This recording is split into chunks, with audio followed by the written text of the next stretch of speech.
Hello to everyone, I am your chemistry teacher. आज हम बड़ा इंपॉर्टेंट और इंटरेस्टिंग टॉपिक सोल्यूशन चैप्टर का करने जा रहे हैं। The name of the topic is colligative properties. So पहले मैं आपको बताना चाहूंगा कॉलिगेटिव प्रॉपर्टीज हैं क्या। See, colligative properties are the properties which depend on number of solute particles, but it doesn't depend on nature of solute. Solute के nature पे depend नहीं करती है, just it depends on number of solute particles. So more is the number of solute particle, more will be the colligative properties. So अब colligative property का हमारा जो relation है वो हमारे प्रीवियस टॉपिक से है। जैसे कि हमने यूज किया था Raoult's law for non volatile solute. Raoult's law में जब हमने नॉन वोलेटाइल सोल्यूट यूज किया था तो नॉन वोलेटाइल सोल्यूट के प्रेजेंस में या उसके केस में वेपर प्रेशर की लोडिंग देखी गई थी। There was a lowering of vapour pressure. So उसी से हम आगे की अपनी 4 कॉलिगेटिव प्रॉपर्टीज पढ़ेंगे। The first property is relative lowering in vapour pressure, elevation in boiling point, osmotic pressure, depression in freezing point. तो हमारी आज की पहली टॉपिक है relative lowering in vapour pressure. I hope सबको कॉलिगेटिव प्रॉपर्टीज पता चल गया होगा। मैं लिख भी देता हूं, colligative properties are those properties which depends on number of solute particles, which depend on number of solute particles but not on the nature of solute. तो हमारी पहली relative loading in vapor pressure. See, from the word itself, relative loading. So in case of non volatile solute, vapor pressure की loading हो जाती है. So we'll study that. जैसे कि हम देख पा रहे हैं कि अगर नॉन वोलेटाइल सोल्यूट है तो बी तो कंट्रीब्यूट करेगा नहीं वेपर प्रेशर में, so only contributing thing will be solvent. So total pressure of solution will become equals to PA, और you can say PS is equal to PA nought XA as by Raoult's law. Clear? So PS equals to PA nought XA, we can write 1 minus XB. So इनको खोलने पे हमें मिलेगा पीए not XB. सो अगर XB को हम एक तरफ करें और बाकियों को PA not minus PS upon PA not equals to XB. This is the expression for RLVP. RLVP बोले तो relative lowering in vapour pressure. So lowering in vapour pressure, इसको हम कहते हैं lowering in vapour pressure, lowering in vapour pressure. और आपका ये क्या है पूरा, ये पूरा है RLVP, PA not minus PS upon PA nought. इसको हम कहते हैं RLVP, where PA not is the vapour pressure of pure A, PS is the vapour pressure of solution, और एक्सबी सबको पता है that is mole fraction of solute, mole fraction of solute. Clear? Now अब इससे हम molecular mass भी निकाल सकते हैं। कैसे? Look over here, if we are having PA not minus PS upon PA naught, so XB को हम क्या लिख सकते हैं, W B by M B upon W A by M A plus W B by M B. Clear? अच्छा, इस फॉर्मूले में कैलकुलेशंस काफी टीडियस टाइप हो जाती हैं, तो मैं आपको एक और बड़ा इंपॉर्टेंट चीज बताने वाला हूं कि अगर सोल्यूट की कंसंट्रेशन 5% या 5% से कम है तो सोल्यूट को हम डिनोमिनेटर में निग्लेक्ट कर सकते हैं। So the formula will come out to be PA not minus PS upon PA not equals to W B by M B upon W A upon M B. Clear? So this formula is valid for only when the solution is dilute 5% और less than 5%. Clear? So this was our relative loading in vapor pressure. In case of non-volatile solute, there is a relative loading in vapor pressure of solution. You can clearly look from the formula. So let's come to the next colligative property, elevation in boiling point. तो नाम में ही है कि boiling point elevate हो रहा है। सो boiling point क्यों elevate हो रहा है? जैसे कि हमने पिछली प्रॉपर्टी में पढ़ा था, there is a lowering in vapour pressure. So अगर there is a lowering in vapour pressure, so boiling point क्या कर जाएगा, एलिवेट कर देगा। So basically what is boiling point? Boiling point is that temperature at which the vapor pressure of that liquid becomes equals to atmospheric pressure. Atmospheric pressure 1 atm कितना होता है? 1 atm equals to 1.013 bar.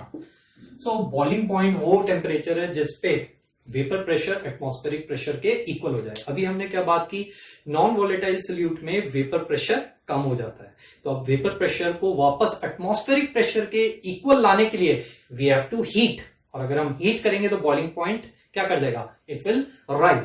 So the next colligative property is your elevation in boiling point, that is delta TB minus TB naught. यहां graph से भी आप देख सकते हैं, graphical vapour pressure versus temperature, this is the curve for solvent, this is for solution. जैसे कि हमने बात की थी सोल्यूशन के केस में वेपर प्रेशर कम होता है, तो यहां से देख सकते हैं सोल्यूशन का वेपर प्रेशर कम है।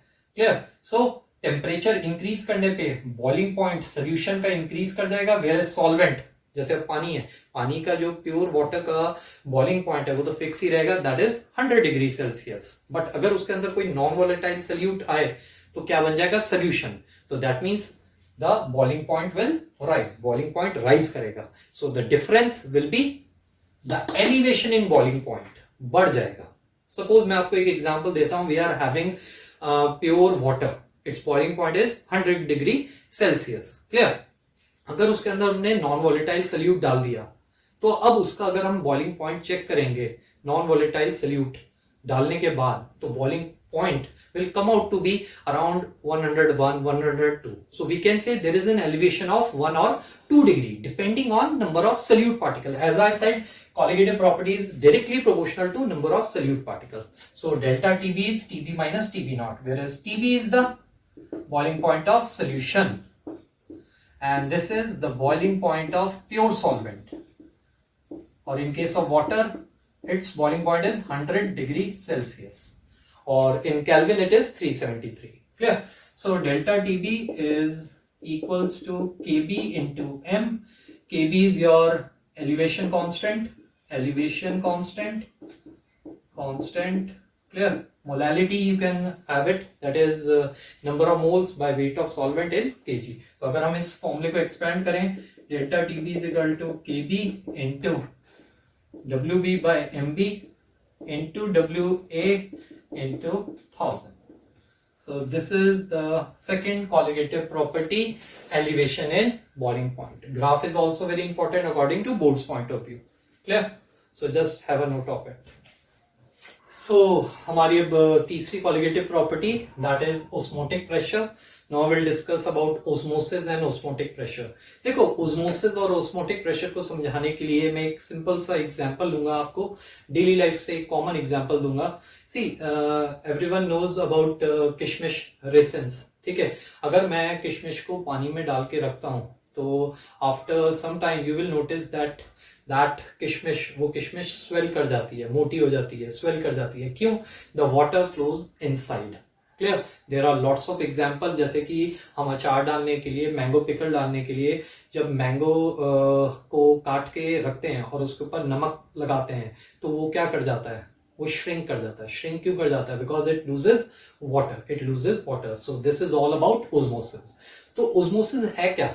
ओस्मोसिस ही अगर मैं केमिस्ट्री डेफिनेशन दूं आपको केमिस्ट्री पॉइंट ऑफ व्यू से, सो it is the net spontaneous movement of solvent particle from low concentration to high concentration. जैसे कि आप यहां पर देख सकते हो, यहां पर प्योर सॉल्वेंट है और यहां पर एक कंसंट्रेटेड सॉल्यूशन है, और बीच में हमारे पास SPM है, semi permeable membrane. See, semi permeable membrane is the membrane which allows only the solvent molecule to pass, solute molecule नहीं। अगर हम SPM की बात करें, ये आउटर स्किन के नीचे मिलती है आपको प्लांट मेम्ब्रेन्स में, एनिमल मेम्ब्रेन्स में, कॉमन एनिमल मेम्ब्रेन में पिग ब्लैडर। क्लियर? और अगर आपको आर्टिफिशियल चाहिए, दैट इज कॉपर फेरोसाइनाइड हो गया, उससे भी ऑब्टेन हो सकती है, या सिलिकेट्स। क्लियर? कोबाल्ट के सिलिकेट्स एक्सेट्रा। नाउ जैसे कि मैंने आपको ओस्मोसिस की डेफिनेशन बताई, it is the net spontaneous movement of solvent into the concentrated, so low to high concentration होती है। Clear? The net spontaneous movement of solvent molecule from less concentration to more concentration, और ये तब तक होती जाएगी जब तक इक्विलिब्रियम अटेन नहीं होता। अब अगर हम बात करें ओस्मोटिक प्रेशर क्या है? ओस्मोटिक प्रेशर को हम डिनोट करते हैं पाई से, we denote by pi. Clear? So it is the excess pressure it is the excess pressure which is applied on the solution side, to prevent the entry of solvent, ताकि solvent की entry ना हो, to prevent the entry of solvent. That kind of pressure is osmotic pressure. So pi is again a colligative property which is directly proportional to C, that is concentration, or you can have pi equals to CRT. Clear? C again अगर हम इसको खोलें, so pi equals to concentration, number of moles by volume, into R into T. Clear? So pi equals to number of moles, weight by molar mass, into R into T. So this is the expression for osmotic pressure, whereas R is the universal gas constant, T is the temperature. ठीक है, इसका एक और फायदा है osmotic pressure का, it is calculated at room temperature. Board में एक बार पूछा था कि सारे कॉलिगेटिव में प्रॉपर्टीज में this property is used for obtaining the molar masses of protein. Why? Because this property accounts for molarity and it is carried out at room temperature. Clear? So this was our third colligative property, osmosis and osmotic pressure. इसमें मैं आपको एक और example देना चाहूंगा. जैसे हमारे पास egg है, एग की आउटर कवरिंग हम निकाल दी, ठीक है, आफ्टर बॉइलिंग. अब उस एग को मैं अगर वाटर में रखूंगा और एक बारी मैं उसको सॉल्ट सोल्यूशन में रखूंगा तो क्या होगा? ऑब्वियस सी बात है, जब मैं वाटर में रखूंगा तो वो स्वेल कर जाएगा, और अगर मैं नमक के पानी में या सलाइन वाटर में रखूंगा तो क्या कर जाएगा? श्रिंक कर जाएगा. Because in that case the water from the egg will come out, that's why it will shrink. But in the first case the water will go inside. So simple, osmosis is from low to high concentration. आपने एक और topic इससे मिलता जुलता देखा होगा, diffusion. सी, diffusion और osmosis में क्या फर्क है? मैं आपको 2-3 डिफरेंस बताऊंगा बिकॉज ये बोर्ड्स में आते हैं. सी, डिफ्यूजन आपका गैसेस में भी होता है, सोल्यूशन में भी होता है, बट ओस्मोसिस सिर्फ सोल्यूशन में होता है. ओस्मोसिस में सेमी परमिएबल मेम्ब्रेन रिक्वायर होती है, बट डिफ्यूजन में नहीं रिक्वायर होती.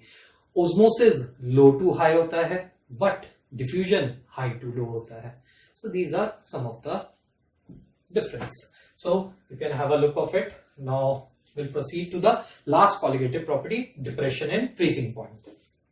So let's come to the next and the last colligative property, depression in freezing point. See, depression in freezing point, from the word itself, depression. So there will be freezing point depress हो जाएगा, या आप कह सकते हो freezing point कम हो जाएगा. जैसे कि हमने बात की थी, in case of non volatile solute, vapour pressure solution का कम हो जाता है as compare to pure solvent.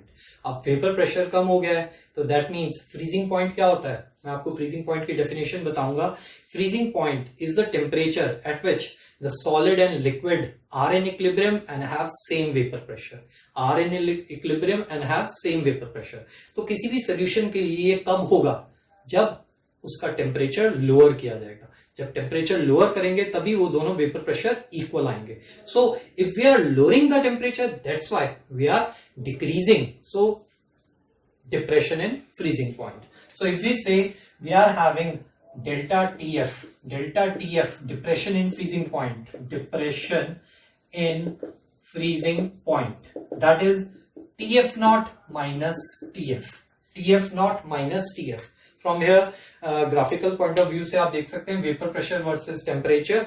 अब हम इसमें क्या कर रहे हैं? इसमें हम कूल कर रहे हैं. हम इसको कूल करेंगे तो वेपर प्रेशर कम होगा. अगर आप देखें यहाँ पर लिक्विड सॉल्वेंट है, liquid solvent steeply A to B decrease कर रहा है. बी पॉइंट पे सॉलिडिफिकेशन स्टार्ट हो रही है, और B से C में अगेन वेपर प्रेशर डिक्रीज किया, प्योर सॉल्वेंट सॉलिडिफाई हो गया है. B पे it is at equilibrium, that means the vapor pressure of solid and liquid is same, that's why it is TF naught. और solution का तो vapor pressure वैसे ही कम होता है तो it occurs at T. so ये कब इक्वल आएगा? जब हम टेम्परेचर को लोअर करेंगे. so lowering in temperature leads to depression in freezing point. so delta TF is TF naught minus TF. suppose for example, वही मैं एक एग्जांपल दूंगा. अगर हमारे पास वाटर का फ्रीजिंग पॉइंट कितना होता है? 0 डिग्री सेल्सियस. अगर कोई नॉन वोलेटाइल सोल्यूट है, let's see salt is a non volatile solute. Clear?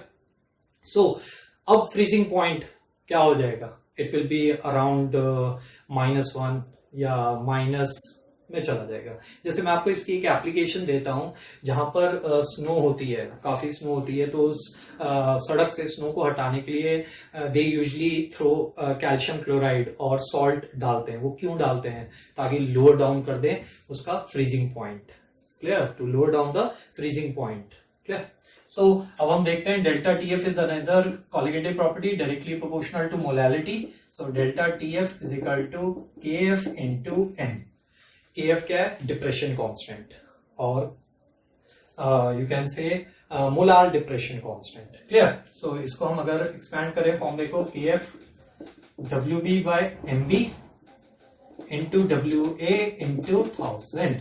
So this is the expression for depression and freezing point. So we have done all the 4 colligative properties.